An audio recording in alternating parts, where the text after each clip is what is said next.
Muito assunto, nós temos que explorar a Ivone, que não é sempre que a gente pode contar com ela aqui, né? Bom. Eu gostaria, Ivone, que você dissesse o que você pensa a respeito a uma formatação muito pluriforme, nós diríamos, de família, né? Antigamente diziam que a família é a família tipo, né? 70% das famílias aqui no Brasil, há 5 décadas atrás, era pai que trabalha fora, mãe trabalhando dentro de casa, um casal de filhos. Hoje isso não é equivalente a 14%. Então nós temos inúmeras outras formas. Talvez aquela que mais tenha se mostrado como assunto é a questão do casamento homossexual, das parelhas homossexuais, né? Que hoje se casam. E há esses dias um receio de que haja um retrocesso, de que haja uma impossibilidade. Você enxerga, primeiro, o que você acha do casamento homoafetivo e depois se você vê essa ameaça. Muito interessante, adoro essas questões pelo seguinte, um dos livros, o último que eu escrevi, e que eu levei 5 anos para escrever, não precisava levar tanto tempo, mas eu vou explicar rapidamente o porquê, é o livro Direito LGBTI, Perguntas e Respostas. Os outros livros, então, já que eu comentei, os outros são Família, Perguntas e Respostas, e Herança, Perguntas e Respostas. Para vocês lerem. Por que eu levei 5 anos para escrever esse último livro? Porque eu me lembro que eu recebia no meu escritório casais homoafetivos, homens, mulheres, e havia uma dificuldade muito grande, nada que pudesse contemplar a possibilidade deles terem alguma coisa. Será que nós podemos ter uma união estável ou uma sociedade de fato? E o que vai acontecer? Eles perguntavam. Se um de nós acabar falecendo, as famílias não gostavam. A gente tem havia sempre uma série de questões. E quando comecei a escrever, eu me preocupei com essas questões para tentar mostrar para esses casais ou essas pessoas quais seriam as dificuldades, o que eles poderiam fazer e daí por diante. Corre que, em 2011, 5 de maio de 2011, o STF decide que casais do mesmo sexo teriam a sua união confirmada, poderiam estar juntos. Ou melhor, tudo aquilo que eu havia escrito 2 anos antes, eu tive que jogar fora, porque mudou tudo. Então, essa mudança foi bastante importante. O que nós podemos dizer? Muita gente me perguntava, mas Ivone, por que você vai escrever um livro sobre direito LGBT? E a primeira entrevista que eu dei, assim que eu publiquei esse livro, que foi em 2016, a primeira pergunta, eu me lembro, na TV Cultura, na Cultura Debate, alguém pergunta do público, mas por que a senhora escreveu um livro? A senhora não é gay? A senhora não é homossexual? Falei, bom, deixa eu contar uma coisa para vocês. Eu sou uma estudiosa, não tanto quanto o doutor Nalini, mas eu tento fazer o que eu posso. Eu sou uma estudiosa, eu sou uma jurista, alguém que se preocupa, se interessa. Existem questões desta área que não estão sanadas. Talvez a gente ainda não consiga sanar, mas nós precisamos dar respostas. Como o STF deu uma resposta, e 2 anos depois o CNJ também dá uma mostra de que entendeu a problemática de casais homoafetivos que estavam numa união estável, mas eles queriam se casar. E para o casamento, todos eram obrigados a ingressar no judiciário e pedir uma resguarda do judiciário. O CNJ vem e diz, não, a partir de agora não precisa pedir mais nada. Basta, não vai existir um cartório de pessoas naturais que não possa, evite, não queira fazer um casamento Que se recuse, né? Evidentemente, o Estado, ele precisa prever uma série de questões, ele precisa prever, ele precisa dar garantia para as pessoas. Essa garantia que vem do legislativo, que passa pelo judiciário, ela é importantíssima, as pessoas precisam ter segurança. Essas famílias que hoje, inclusive, eu até escrevi uma vez um artigo chamado As Famílias Mosaico, porque hoje você tem casamentos, separações, uniões, até existe uma celeuma muito grande em relação a uniões de 3 pessoas. Sim, e era a próxima questão. E também, Ivone, seria interessante você abordar a questão de uma filiação que hoje também fugiu daquele nosso quadradinho, né, da nossa caixinha.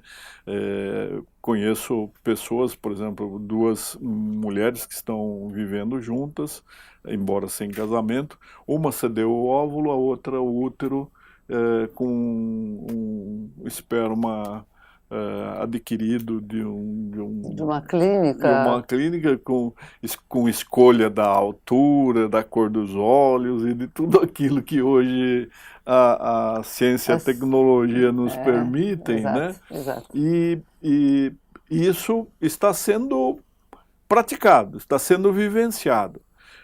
O direito não pode deixar de correr atrás, ele talvez devesse se antecipar. Eu sei que é um tema que pode causar urticária em algumas pessoas, mas a humanidade, ela é variada, nós somos todos irrepetíveis, né, Ivone? Exatamente. Há muitas pessoas... Excelente colocação, irrepetíveis. Nós somos todos indivíduos únicos, né? Nem o gêmeo univitelino é igual ao seu irmão saindo do mesmo óvulo. Então, é importante que haja juristas assim, com a sua abertura, com a sua compreensão. O direito não tem que ser uma ferramenta de tornar as pessoas mais felizes. Exatamente. Não de afligir. Não de afligir, exatamente. E você faz isso. A evolução faz com que a gente realmente comece a abrir um pouco mais os olhos. As pessoas param de interpretar aquilo como uma coisa ruim, desagradável ou estranha. Então a evolução muitas vezes tem que servir para isso.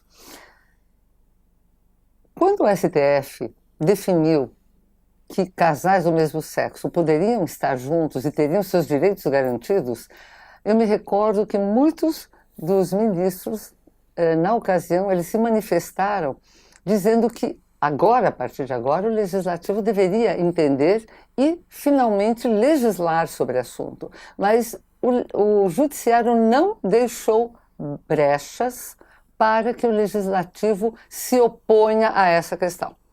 Então, isso é muito importante, porque essa não brecha, no sentido de, hoje, a depender das bancadas que o legislativo tenha, se elas se opuserem, elas não vão conseguir estabelecer um corte. Não, e é esse o princípio da vedação do retrocesso, né?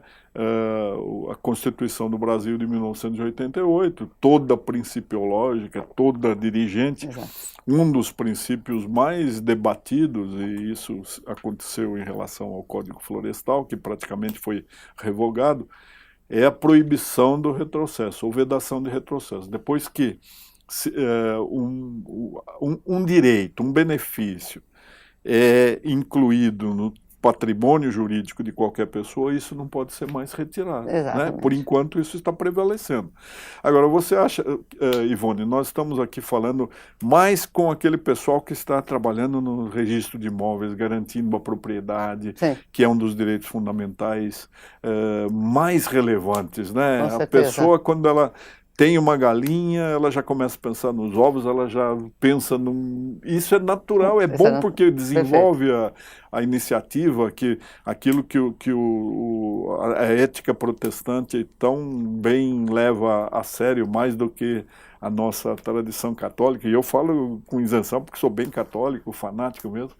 Mas você vê, então, essas pessoas que estão nos assistindo, Sim. Amanhã eles vão ser obrigados, talvez, a colocar como titular dominial de um imóvel, Sim, uma família de 4 pessoas, de 3 pessoas. Você acha que isso vai acontecer? eu diria que já está acontecendo. E eles não vão poder se chocar. Não vão se chocar. Nós sabemos que já existe, obviamente, existe o pessoal contra e a favor de uniões com mais de 2 pessoas. Aquilo que chamam de trissal, ou triamor, ou não sei mais o que, já é quadri, enfim. Evidentemente, existe uma dificuldade muito grande. A sociedade ela tem dificuldade de entender e de aceitar esse tipo de comunhão de pessoas. Acontece que, não necessariamente, essas pessoas precisam fazer um documento onde digam que elas estão juntas. Elas simplesmente estão juntas e, se vier a acontecer alguma coisa, elas ingressarão no judiciário e irão exigir os seus direitos. O judiciário vai ter que tomar conta disso. Agora, os cartórios, os registros de imóveis, que, obviamente, eles precisam observar, e muitas das vezes, quando você vai fazer uma escritura, quando você vai registrar, os registradores têm preocupação com aquilo que eles estão enxergando numa escritura e, muitas vezes, não concordando. Eu imagino alguém que, um trissal, compra um imóvel, eles podem dizer simplesmente, eles não precisam declinar se estão juntos, o que eles estão fazendo na vida. Eles vão informar que são compradores, cada um vai ter uma parte. Agora, imagino o contrário, Então, ninguém fala nada. Alguém vai, registra e depois há um falecimento e os outros 2 que estavam juntos dizem, não, mas esse imóvel é nosso. Isso pode dar um nó, porque o direito, como ele é ensinado, Ivone, Sim. é a mais conservadora, a Sim. mais arcaica das ciências. Das ciências, Na com ciência certeza. jurídica, agora vejam a revolução que o mundo está trazendo e nós não podemos naufragar, nós temos de oferecer respostas. Então, eu sei que as minhas convicções como católico, ou as convicções de outro que seja evangélico, a concepção judaica, a concepção do ateu, do agnóstico, só que o direito é uma ferramenta laica e Exatamente. ele tem de dar respostas. Ele tem que dar respostas. E como ela tem que dar respostas, mas quem maneja são pessoas de carne e osso e que têm suas convicções, eu entendo que é bastante difícil. Sempre haverá celeuma. Essa questão, por exemplo, que nós enfrentamos agora, de pessoas pessoas do mesmo sexo que querem ter filhos, e 2 mães, por exemplo, querem estar na certidão de nascimento dessa criança e nós sabemos que existem cartórios que não aceitam isso. O cartório rejeita. Não pode ser. Isso nós não aceitamos. Aí tem que suscitar uma dúvida e o juiz é que vai decidir. É que vai decidir. Mas uma última questão, Ivone. Sim. Nós estamos falando aí da doação de esperma, da doação para que essa possibilidade de fecundação in vitro, não é, seja feita sem a participação natural aí do pai. E há um pretenso direito ao anonimato do doador. Sim.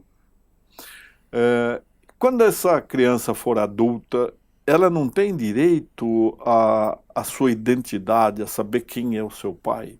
Isso é realmente uma coisa... Isso tem a ver com a ética. É muito complicado. Só que o que nós já sabemos é que o próprio Conselho Federal de Medicina, ele também se manifestou em relação a essa possibilidade de alguém que tenha enfim, essa criança que nasceu, cujo esperma, cujo óvulo foi doado, por que ela não teria direito em saber qual é a sua ascendência, a sua... Por que não? Sua origem, né? Eu quero saber quem é meu avô, né? Exatamente. Evidentemente, quem fez a doação não quer, ele não está preocupado com isso. Acontece que você não pode não permitir o direito a alguém de procurar a sua origem. Você não pode impedir. Ou seja, Você nós não pode vamos impedir. ter muito conflito judiciário pela frente, não é? Muito conflito. Agora, eu queria agradecer muito a doutora Ivone Zegger, que veio aqui partilhar a sua experiência, a sua abertura de mente, o seu dinamismo, o seu direito à frente do tempo conosco, nessa área tão sensível que é da família contemporânea e dos desafios que aí vem. Ivone, muito obrigado, viu? Naline, eu agradeço. Eu até quero só fazer uma complementação.